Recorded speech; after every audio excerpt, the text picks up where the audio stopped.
Welcome to the Dose of Izzy talk show. I'm your host, Izzy Davis, fascinated by all things health, wellness, mindfulness, spirituality, and anything that can deepen our experience as human beings and make us better people. Today's guest is my friend, Sheeva. Now, recording this episode was actually the first time that we hung out, but I felt like we were instantly best friends, and I love her so much. I think you guys will too. She's an inspiring person. She reminds me a little bit of Robin Arzon, going from law to being an entrepreneur, started a really interesting business, and now is on the journey to becoming a self-published author with her book, The Good Persian Girl. We talk about the Persian culture, we talk about some of the near-death experiences that changed her life, religion, and so much more. So enjoy this conversation with Sheeva.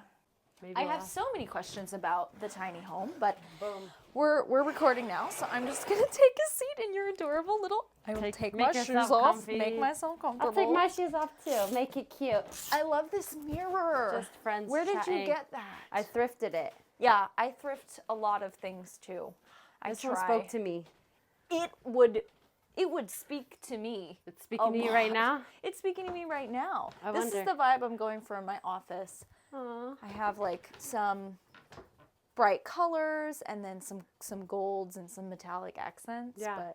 But I hate the whole trend of wearing a lot of black and everything being neutrals and grays and whites. I'm like, boring. color, give me color. Yes. Even for me, when I painted this place this dark, moody navy color, I was like, either I'm going to love it or I'm going to hate it. Yeah. But what I've realized in here, even though I would have never thought like navy blue walls, it made it feel like so cozy in here and very like a little cabin. And then all the little touches of color or like metallics kind of. You brighten set it up with off, flowers and this bedspread. All the girly stuff. So you're from Oklahoma. How did you end up out here? I don't even know. No, it was a journey from living in Oklahoma, born and raised in Tulsa. And then I left my second year of college to go to Texas A&M. I was there for a few years. Then I went to Denver and went to law school in Denver. Cool. And after 6 years in Denver, I was feeling like, all right, what's next? Because it felt like, I just felt ripe. Like, all right, now it's time to go learn by living somewhere else. So you graduated law school? Yeah. Wow. And I was licensed in Colorado. And pretty much immediately, I was like, all right, I'm way more interested in pretty much anything else. Not that law wasn't interesting, but I saw myself having a happier career in more of the creative realm. And unfortunately, I didn't realize until I was all done with law school and finished with everything already down the road before I realized to be a good lawyer, you need to be pretty methodical, and there's not that much creativity in that field. And so I pretty much immediately started pivoting towards like, okay, how can I use my creative problem solving? How can I use my fearlessness that I have now as a trained attorney and go into business just with no fear and a lot of creativity? Because I think sometimes people, if they've never seen someone else do something, they're a little bit afraid to. But then knowing the law and kind of my takeaway from law school is like, we the people, we make the laws. So I'm kind of a very liberal thinking person. Like even with my tiny house, nobody gave me a permission slip to build this. And this is in a quasi-legal area. Right. But since I have that formal education in law and also just me being an American at my core, it's like, if I have the wherewithal to build my own house, I'm not hurting anybody, I'm contributing, I'm helping the owner of this property pay their mortgage every month, then I feel nothing but good about what I'm doing. Yeah. So yeah. And then you started a snow cone business. Yeah. That's what I left. I left Denver after having my business called Snowway. It's a shave ice company where I make all the syrups from scratch. So like a strawberry syrup with real strawberries. And I don't add any colors or nothing but just the simplest, shortest list of ingredients. How did you think of like shaved How did I ice? even get there? Yeah. It actually happened because I was in Denver. It gets really hot in the summer there. And I was like searching for a snow cone because in Oklahoma in the summer, there would be a few of these snow shacks called Josh's Snow Shack. Okay. And this really cool guy, Josh, he opened this business out of college to get himself and his wife out of college debt, out of their student loans. And then I was 16 at that time, and I remember talking to him. He was working the window, and I was just kind of picking his brain about the business. And at that time, it was 2006, I was like, have you ever thought about making your own syrups that aren't like from these concentrates and stuff? And, you know, he had like a line of 20 people behind me. So, you know, he was just kind of like, next. You know, he was nice about it, but he was just like, all right, next. Like, people in Oklahoma, I guess they weren't really privy to that anyways. But at that time I was working at Jamba Juice. So that was my connection I made, was like at Jamba Juice, we're using real juices, real frozen fruit. And so I kind of brought that to him. And then when I came out of law school, I was like, okay, I do have a business degree. I am a born entrepreneur. My father's an entrepreneur. My grandfather's, both sides, maternal and paternal, entrepreneurs. Cool. And so I was like, what is a business that is like as low, it's not a heavy business. It's something light, happy, joyful. Even like the duration of it, it could be a seasonal business, you know, in a perfect world. So I went into it really innocently. Like I didn't have huge dreams and goals of like changing the world with my snow cone company. But for me, it was like, this is the way I free myself and become my own boss. And I get to kind of have a interaction with my community. And when I was here in North Park, the 2 years that I was open, that's exactly what it was.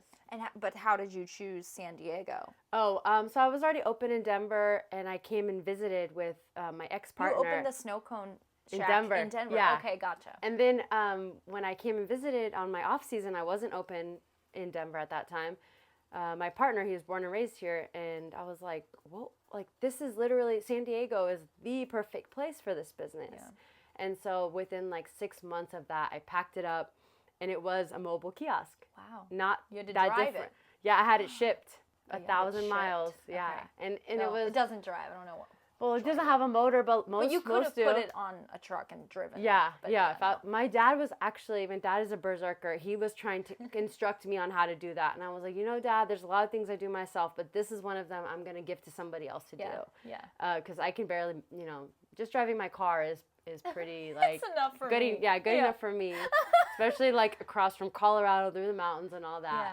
Yeah. But, yeah, it was... something, when I opened it, I never thought I would move the business to San Diego. But as soon as I came to San Diego, I was like, this makes all the sense to me. And feel free if you need to get the tea or whatever, just get up and feel free to get it anytime. You can just get up. But how did you meet Grant? He came to my snow cone stand. That's where I first met him. Grant is an enigma. He's an enigma. He is the strangest person. He dresses like a homeless person. Like a hippie. I don't think it's PC anymore to say homeless. I think they're calling it unhomed. But he looks unhomed, but he's like a multimillionaire. Yeah, he's so chill. He's a genius and just so casual about it. Yes. And he's just very interesting to talk to. I should have him as a guest probably. 1,000%. And that's how I met you. I don't even know. I think you pulled up and he was already there, or you guys came together. But I met him and then his daughter, Charlotte. She was coming and she became my first intern. Oh. So, like, everything got locked down. It's March 2020. I think she didn't have school anymore. And she lived walking distance. So, like, she would come for a couple hours a day. And I like to think I taught her a few things. She taught me a few things. But it was cool to have... At that time, you know, she was 14, I was like 28. Yeah. So it felt cool to be training up somebody under me and also learning from the younger generation. Like, she started a TikTok for my business, and we got a couple of viral TikTok videos of our shave eyes. Cool. And you wouldn't have been able to do that without No. And now I'm TikToking on my own, not with the shave eyes, just me on there. But, you know, now she comments on there like, I taught you well. Like, good job. Yeah. Because I kind of took it and ran with it. So is the shave ice business still going? I mean, technically, no. It's not a company anymore. Okay. Now I look at it as, I have the page, Snowway Shave Ice. Yeah. I have it as a community page. So what I do in my day-to-day on that page with the people that are still engaged is just sharing other like local small businesses. If there's a farmer's market, I like to put that on the story. And then I look forward to just doing private parties with just me, Sheeva, serving up guests, whether they're my guests, whether they're someone's guests, and collaborating with small businesses. But at this point, I have no interest in having like a brick and mortar or even just having that relationship with the state of California, having to check back and how much money I made and didn't make. To me, that takes all the joy out of having a business. So I'm so curious, what is your next step, or what do you think your next business is? I feel like I'm entrepreneurial. Very. I haven't, I mean, I don't know. But Yes. have I really started anything? You've I been have pivoting. imposter syndrome. I'm sure Throw it you away. know the term. But yeah, we got to throw it away. I'm so curious, what do you feel like is the direction you're going in? So from all these lemons, closing my business after like a year after pandemic was declared, for a couple of years I was kind of confused, spinning my wheels, like now what? And now the last couple of years I've been leaning into self-educating. So I've been reading, I don't know, a book every other week. I've been listening to audio tapes, and that has inspired me to become an author. And then I think about it, like I had that imposter syndrome inkling too. Like, well, what do I know about being an author? And then I think about it and I say, well, shoot, if I can do law school, if I can write something that's going to be presented in front of a court and the other side is going to come after me, writing a book is cake. Yeah. And so I've been in the progress of writing. I've been working on that book for this whole past year. And that's, for me, I think that's my next career path, is being an author, a speaker, and my podcast. Hopefully I get more into it now that I have a little bit more direction and clarity. Yeah. So financially, I'm just curious, how are you sustaining that for the time being? Because I feel like that's the pickle that a lot of people probably find themselves in. They have a job and they want to start something on their own, but they're afraid to quit their job. They don't really have that flexibility. Yeah. That's literally been me since I closed my business was, I have my time back, but now I have expenses still. So what I've been doing is actually I've been helping lots of families here in San Diego. So I'm like a bonus aunt to different families. I'm not a full-time nanny for anybody. Yeah. I have, like, even in this current month, there's 2 different families that I'm helping depending on what the parents' needs are. So that's really a very rewarding way for me to make money. I do gig work, so I help other small businesses at the farmers markets here in San Diego. Cool. So right now I'm helping Earth and Clay Co., which is a beautiful handmade jewelry company. Okay. The owner is a beautiful woman. She's a single mom, beautiful lady. And then I've also helped this other company called Loom Granola. So it's an ultra clean granola that's made here in San Diego. Cool. So like on the weekends, you catch me working a farmer's market, meeting people, getting my kind of like exciting the entrepreneurial part of my brain. Like, what are people bringing to the market? Yeah, you know? I like that. I like that it sounds like a lot of your jobs that you have to make money are more than just to make ends meet. They're actually to inspire you, and you're probably choosing them based on your connection that you feel with the person. 1,000%. Yeah, because then that doesn't make it feel like work. It makes it feel like I'm helping somebody. Yeah. And even someone my that you babies want to help, truly. Yeah, and even my babies, I always think about, like, on our hard days when these babies are really, like, you know, they're emotional because their parents are gone all day, or they're going through it, or they're potty training, or whatever the situation is. I always just sit and breathe and think, wow, I have so much empathy for my mother, because she had 3 kids and my dad was an entrepreneur and he was gone a lot. And it's kind of like, seems like I'm just babysitting, but really I'm like getting myself ready for future motherhood. And I feel I get their love back immediately. Like these babies, when we're laughing together and I get a kiss and a hug from them, that like fills a void within me of like, I'm 34. I just turned 34. I wish I had my own family. I wish I was married. I'm not married. I'm single. I don't have kids. I have cats. So when I go into their home, I feel like that fills up my cup a little bit. Speaking of which, I'm going to bring us some tea. Yeah, that makes so much sense now that you say babies, because I was listening to some of your episodes and you were going out of town and you were like, who's going to take care of my babies? And I was like, does she have kids? Just my cats. No, and then I was like, is she one of those people that calls her cats her babies? Yep, that's me. Yeah, but you actually probably meant the babies And that my you other watch. babies too. Yeah, all of the babies. Literally. What type of tea are we having? So this is a throat coat and love chamomile combo. That way our throats don't run out of juice while we're talking. I love throat coat. Cheers. Cheers. Thank you so much. Thank you for having me in your adorable home.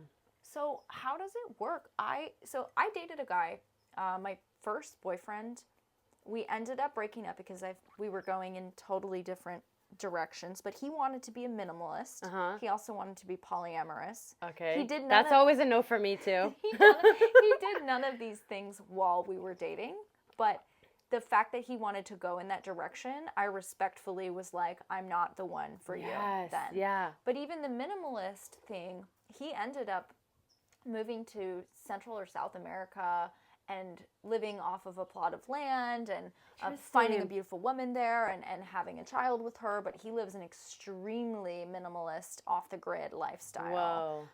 But so you knew you weren't into that. I'm not personally, and I love your home, but I do have a weird thing where I don't know if it's biological. I don't know if it's the feminine urge to collect things, but I love homemaking, and I love, not that you can't homemake in a small space. I actually lived in a smaller than this, or maybe about the same size of this studio apartment in Hillcrest for a year and a half or so. I loved it. I think back on that place so constantly. Nostalgic, huh? I'm like, that little life I had in that little square. Yes. 4x. It was like it's totally giving me chills. I had a casita in box. Hillcrest too, and it really is that tiny, but it's because the whole neighborhood is your backyard at that point.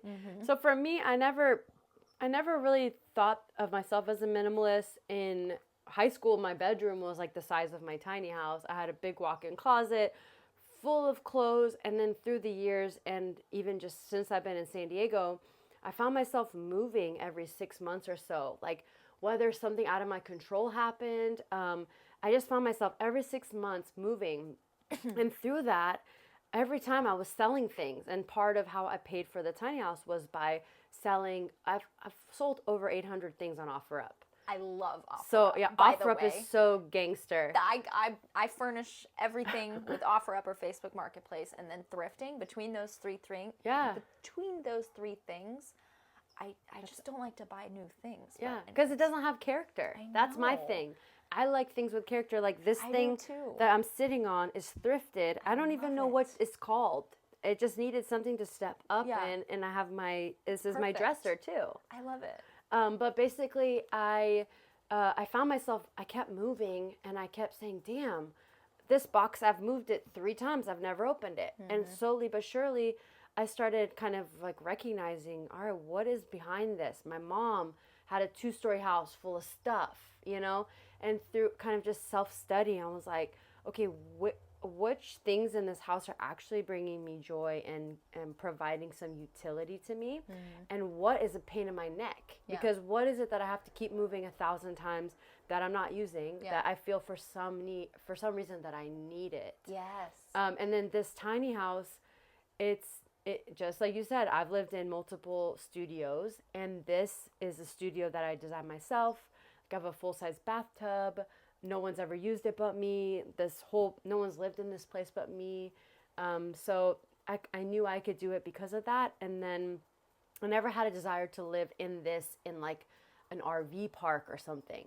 It was always I need a tiny house so that I can be outside. And that's why I'm on this half acre. There's a pool that I have access to. I have my own private gate. There's a lemon tree I'm looking at. That's a Lamorange.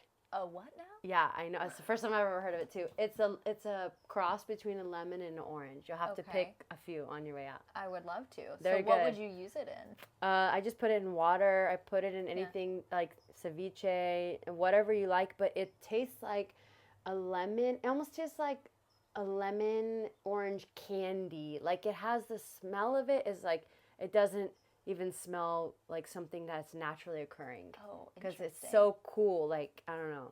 Yeah, I've never heard of it. And I used to be a fruitarian, so I should know my fruits. Well, there's a new one. You just learned something today. Yeah, I mean, seriously, a L'Orange. That was why you came here. Yeah. So, speaking of learning new things, what are you learning with all of your education that you're doing on yourself?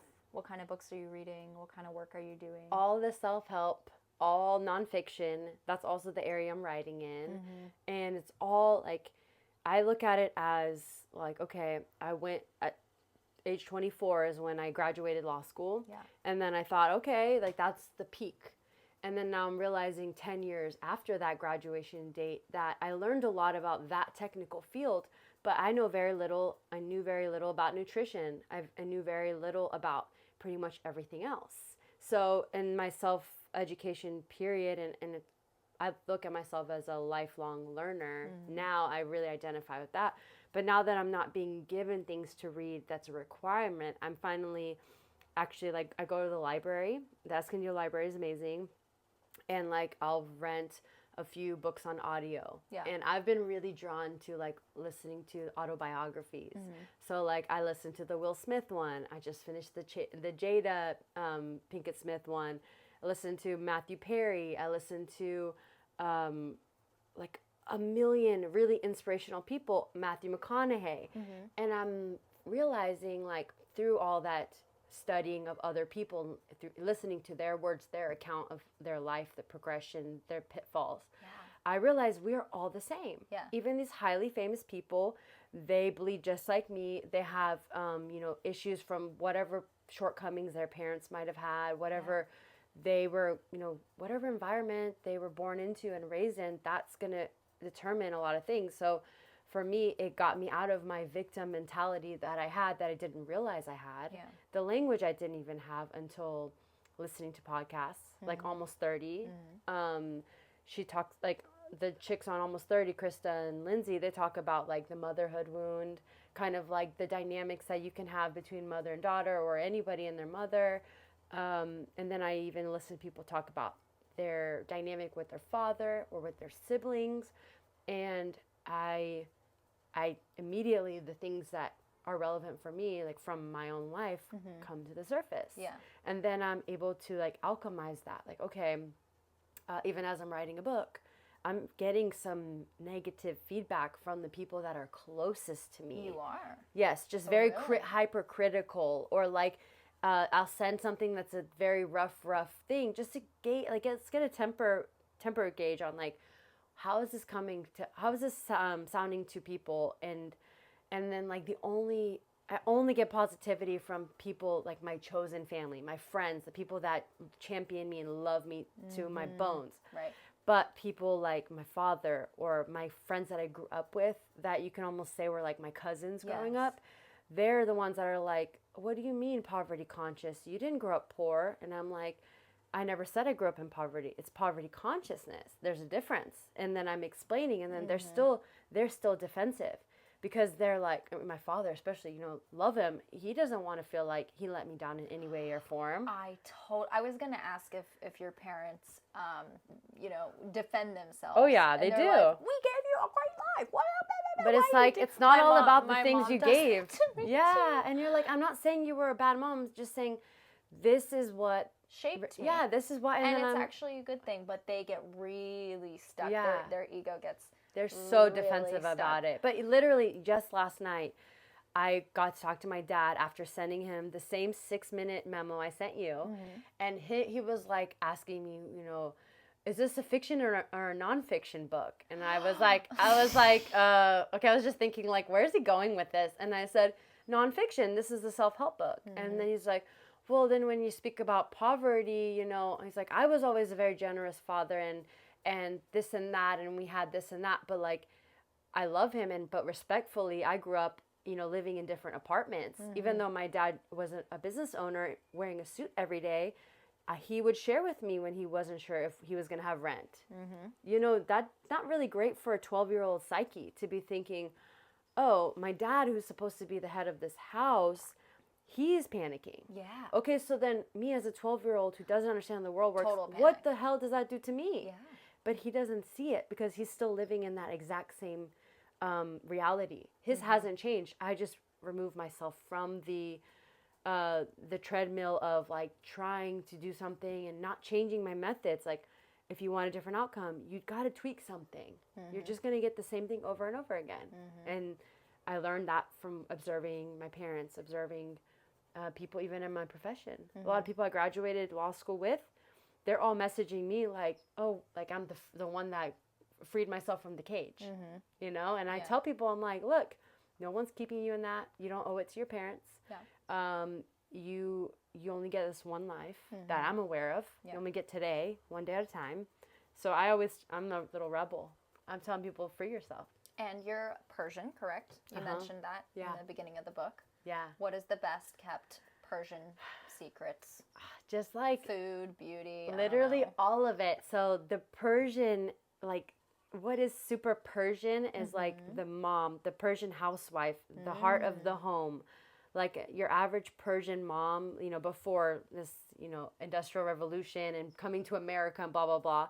Like my grandmother, she would wake up and start cooking from the first thing in the morning. She would start a stew, like with like one of my, and I'm making a soup, but like, even like the rice, the fluffy basmati rice, washing it like 3 times to make sure it's nice and clean, and then soaking it for like hours so that it's hydrated.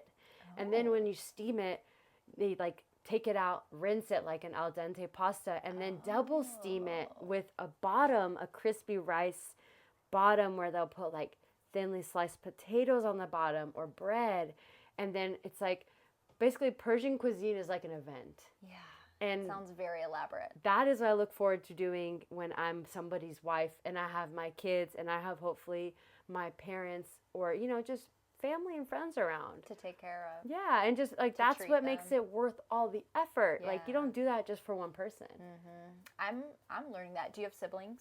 Yeah, I'm a twin and I have an older brother. Yeah. Identical? Fraternal. Cool. Yeah. So that's interesting too. Yeah, that's a whole different dynamic. Yeah, because we're very different. Where's your twin? She's in Oklahoma. Okay.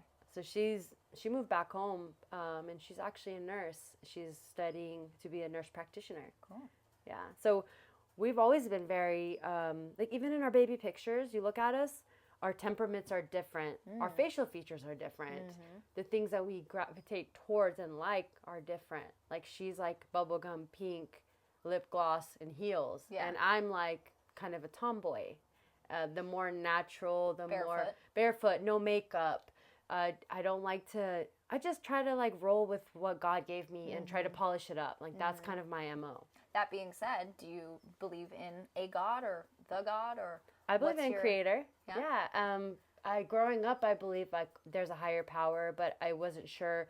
Growing up in Oklahoma, like on the Bible Belt, being Persian, which Persians are traditionally Zoroastrian. It's a very simple, like fire, think good thoughts, do good things, kind of not overly dogmatic kind of belief. Okay. But I just grew up, my parents, you know, told me simple things like be a good person. Yeah. And now as a 34-year-old, I've had a few close encounters. I had 2 near-death experiences in 2020. And those, both, there was a light. Both, it was peaceful, where I felt myself gravitating towards. And yet I was kind of shooken back into this realm, which is a lot more intense, less peaceful, but also it's invigorating, right? You know? But I believe, you know, I'm like a little piece of glitter off of my creator. And the more I shine, the more I am living my best life. I am basically in alignment with my own soul's plan and path. And that was, I would say, 90% of why I pivoted away from law, because I went into law as kind of a truth seeker soul without those words. Yeah. I didn't really know, I'm a truth seeking person. I was always just trying to get to the bottom of things and trying to get to what's fair. Okay. And then when I came through that system, I thought, these are just rules made by men, you know? And then I was like, I don't want to defend with my own soul these laws that I don't necessarily believe in, and even clients I don't necessarily believe in. I have to get to the bottom of this. Like, what am I actually on this earth to do? What's my dharma?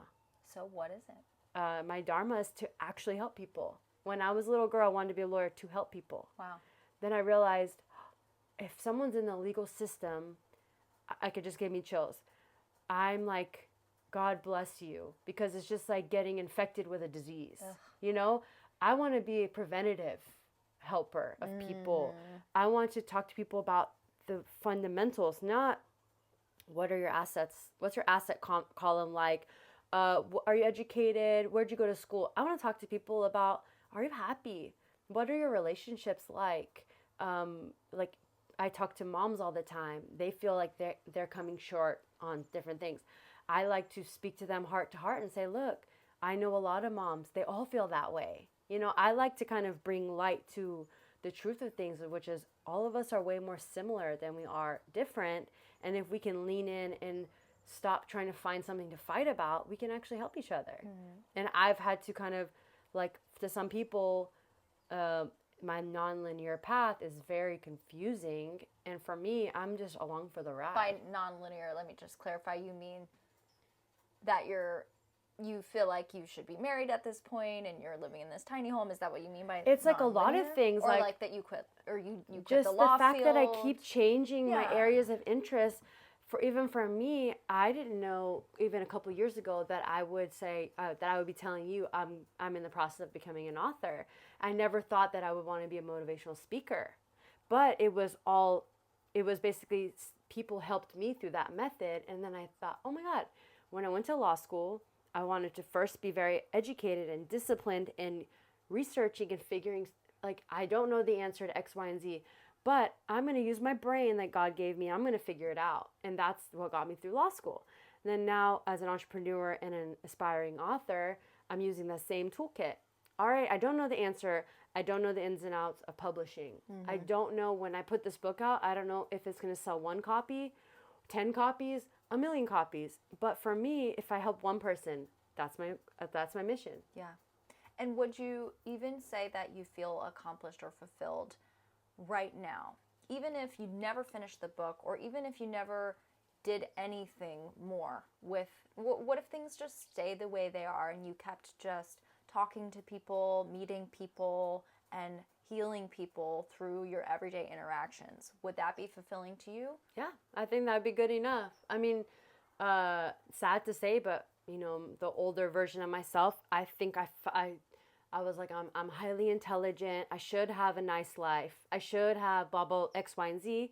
And now as I've gotten older, I realize that's a trap. That thinking is a trap. That's why I asked you. That's why I asked you, because I myself have caught myself reaching for a goal. Like, if I don't do something with my life, if I don't become something or make something of myself, start my own business, whatever, I don't even know what it would be. I couldn't even place my finger on what it was that I needed to start, what it was that I needed to do. Yeah. And now I'm practicing every day, just being like, I am doing it right now. This right here, this is it. Yes, this is the whole thing. It could all end tomorrow. Yeah. So I have to feel fulfilled, and not like I do. Yeah. When I really sit down and think about it, I do. That's why your energy like for me, I've met you one time. When I see you put things out, I see the light in it. I gravitate towards it. I don't follow the Kardashians. I don't follow all these people. I don't care about those people. But when I see you, I'm like, oh my God, she's authentic. She's doing something different. You've even had the courage to pivot your own belief systems. Okay, I was a vegan. Now I'm doing a little bit different things. I think that gives other people permission to do that. I've seen a lot of people, the same exact thing. I was vegan. Now I'm incorporating this and that. That doesn't make anybody a bad person. Everyone gets to wake up every day and make the choices for themselves. And for me, having those near-death experiences in that moment. What were they? I'm so curious. The first one, I was in the kitchen after a long day at my Sheeva stand in North Park in a converted garage apartment I was living with. I was cutting one of those Nellie's candy bars, you know, from the refrigerator section. Delicious. So it was so hard. It was hard, and I was trying to cut it in half to give half to my partner. And I guess it was still really frozen, and I cut my thumb. And I had the whole thumb off. I felt like that but I cut it, and it was pretty deep, and I have a vasovagal reaction where I always faint. Okay. So since I was a little girl, I have memories. Even if it was a nick, if I couldn't get the bleeding to stop, I would wake up on the floor. So when I cut myself, I immediately wrapped it and I put pressure on it, and my partner was sitting on the ground watching TV or something. And I stayed calm because I didn't want to freak myself out. But I said, look, I just cut my thumb really bad. I'm going to sit next to you. Just watch out for me, I don't think he was immediately alarmed or anything. But then on his end of the whole thing, I turned cold. I passed out. I was turning blue. Yep. And then he was basically shaking me to try to wake me up out of it. And on my end, I'm walking in a tunnel towards a light. And the only thing that's taking me away from the light is all this shaking, which was him shaking me in his arms. Yeah. So that was a really weird thing that kind of woke me up, but that wasn't the big one. It was October 2020, same partner. I was frustrated. I was overworked in my business. I was stressed out. I felt like I was working day and night. If it wasn't at the stand, it was preparing stuff for the stand and repeat, or buying things to prepare. So it was like that. So I remember I was frustrated. I got on my road bike in University Heights, and I rode to Leon Produce, that little market in University Heights.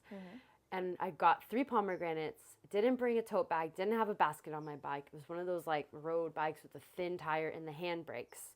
So I'm on my way back. I have a thin produce bag in my right hand, 3 big pomegranates in there. I'm going to make syrup out of them. I love that you did that. I know, I almost killed myself for it. And then I'm going down, I'm at the top of the hill. My house is down on the bottom, and the bag rips. And my knee-jerk reaction was I just cranked my brake. Well, save the pomegranate. Yeah, yeah, exactly. I was trying to get I crank on the brakes. I flip over the front of my handlebars on the top of a hill. I remember hitting the ground, and immediately I was like, whoa. Like my whole world was rocked. Everything was ringing and spinning, and it was pandemic time. I was like, I don't want to be passed out on the sidewalk. I want to get home. It's right there. So I just remember getting up, being in so much pain, and just trying to walk myself home with my bike. And then I at least passed out one other time, if not twice. But there was a bunch of people around me, and they were like, we called an ambulance for you. I was bleeding from my head. I was covered all over. My body was like ripped apart. Luckily, I didn't break any bones, but I hit my head pretty good to where after that, it was like swollen. I was like Quasimodo. But when I was walking and fainting, I felt my tiny little grandmother, my dad's mother, who I never met. She passed away from cancer right before me and my sister were born. I felt her walking me home. Like I'm walking and her hand is on my shoulder, and I'm not in any pain. I'm not in any stress. I'm just walking. And you never even met her. And I never and you're met saying her. You felt her. Exactly. How And did you know that's it was what her? really made me more spiritual. Was Yeah. like, okay, like it gives me chills just talking about it. It's like I've always thought about her my whole life. I've always wanted to know her more intimately. But now as I get older, I find myself doing things that I'm described that she would do. Like she was a type, if there was any orphans in their village, she would bring them in. She was taking care of more than just her own kids. She was feeding as many people in her village as she could. And that's pretty much the mission in my heart too. But in that moment, and after recovering after a couple of days of that in my bed, just didn't ever go to the hospital, didn't ever I didn't want any of it. I was like, I want to either live this naturally, if I survive, I'm going to survive at home. It'll heal. Yeah, it'll heal. If not, I don't want it. Yeah. Like that's just how I felt in that moment. And I didn't tell my family because my sister being a nurse, my parents worrying about me, they would freak out. I couldn't even tell my parents. Only my partner and a few people around me knew that even happened. Wow. That is what got me on the path to living more authentically. Because I was like, I thought, okay, if I would have flipped off my bike and fallen into the road and got hit by somebody, if I would have fallen the second time on the same spot and that would have been the end of me, what would people remember me by? Yeah. And I thought, oh my God, they would think Sheeva was so nice. She had a lot of big dreams. She had a lot of capabilities and talents and whatever. But I felt like I was unrealized potential. And as I was going farther down the business owner, busy entrepreneurial route, I felt myself disconnecting from my innate joy. I felt myself moving away from my childlike innocence and energy that defined me. Like that's me. That's Sheeva. That's so beautiful. So that was 4 years ago almost. It was like 3.5 years ago. And I'm just now like, all right, I want to write a book. I want to build my legacy. So speaking That's what that is. I'm just curious because I'm pretty lucky with my job, and then with trying to do things like this on the side. My day is pretty flexible, but sometimes I have trouble motivating myself because no one's really, it's not due. Yeah. There's no one's going to be mad if I don't do it. Yeah, same with my book. It's all up to me, right? So how do you, I see this little thing, it says prime work time, 7 to 5. Yep. How do you keep yourself, or do you just let it come when it comes? It's literally a weaving back and forth of giving myself rest when I need it. And then also it's like I wake up and I say, okay, realistically, if I don't make use of my day and plant seeds for the future, this luxury of waking up and being able to be home and not get in the car, it won't last. So that's what motivates me. But literally the exact words from your mouth. It's, okay, my book is due. I don't have an advance. No one gave me an advance for this book. There is no publisher waiting for my manuscript. I want to self-publish. Okay. So then how do I keep chipping away at this? Especially, I just went through a breakup. I was in a partnership for 5 years. I took a break from podcasting after that because I felt like I don't want to bring my darkness onto an audio and then put that in people's energy, in their realm. I want to bring light. So thoughtful of you, right? You know what I did after my you breakup? did the opposite. I just put all of my sassiness out for the world. But that's important too. No, but it wasn't great. But we're well, done. At least your past. I mean, honestly, my past, the breakup I had in 2017, all I could do was talk about how my ex this, my ex that, and in this situation, I have nothing but good things to say. It was a great learning experience. I learned so much about myself, and I also recognized that the last 3 long-term relationships I had, all over 3 years, same pattern. Yeah. I was a martyr in each one. I was overdoing. I was doing the most. I was going to the grocery store. I was coming home, cleaning the house. I was cooking. I was doing all this stuff, and I was paying half of everything, or I was paying more than half of everything. And then I thought, well, shit. Like, what is this person bringing? You know. Not even really that much encouragement, not even that much just like simple love or just like acts of kindness towards me. And then I realized this is my programming. Like this martyr energy, it's very maternal, it's very super prevalent in Middle Eastern culture, but it's also prevalent in other cultures too. And my mom was definitely like that. And I just realized, okay, I want to bring light. There's already enough stress. Even now, when I have a problem, I used to call my family. Like, I call my dad so he can problem solve with me. Now I'm like, let's get through this on our own. Like, if I have a friend who has specialized knowledge in an area, then I'm not ashamed to ask. But I'm not going to throw my burdens on people. That's lovely. Because I don't like when people do it to me. And I get very bogged down. Like, if my sister is going through something, it's so heavy on my heart. It's as if I'm going through it. And it's like, it's hard to get momentum in this already challenging world. And I'm like, I do not want to throw water on people's fire. Like, I already know how hard it is to get going. Yeah. Well, you're such an amazing inspiration. I think the people listening are going to be like, who is Sheeva? I want more of Sheeva. Oh my God. So thank you. Tell them where they can, find you. I know your Instagram is Sheeva 3.0. Are you going through iterations of yourself? I almost updated to 3.4, but it's 4.0. It's Sheeva 3.0, and I just share like my daily life on there, my podcast, or not my podcast, but my cooking, my cats, my farm, all the things that I'm into. Or when I travel, I like to show people, so maybe they're inspired, like, hey, I should take a trip and see the world. So yeah, Instagram is where I am a lot, Sheeva 3.0. My book is called Good Persian Girl. It's not out yet, so everyone has to just be on the lookout. And then my podcast is on Spotify. It's The Sheeva Show. And it's a sunflowers that I grew as the picture. So yeah, that's where people can find me. Well, thank you so much for... Thank you. And that's a wrap. Thank you so much for listening to this episode. I hope you love Sheeva as much as I do. I think her voice and her story is beautiful. So I will see you in the next episode, you guys. Make sure to leave a review and let me know if you liked it.